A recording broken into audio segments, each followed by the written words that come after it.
Szerinted miért van szükség emberes űrutazásra? Nem tudom, de ezt miért kérdezel? Ez számos mellékhatással rendelkezik az emberre, mint például a sugárterhelés, a mikrogravitációs hatások, az életveszély és a pszichés stressz.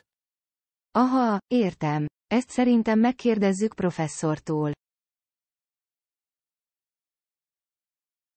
Professzor, lehet űrkutatást végezni emberi beavatkozás nélkül?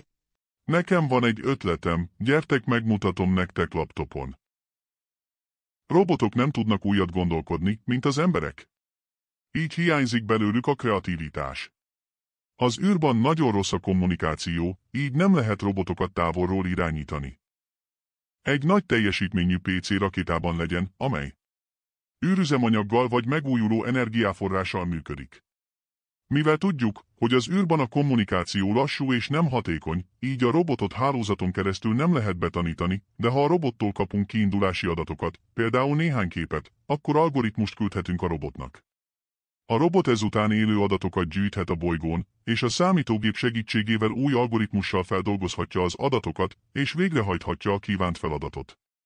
Ezzel növelhetjük a robot azon képességét, hogy új dolgokat gondoljon, és ne csak előre programozott feladatokat hajtson végre.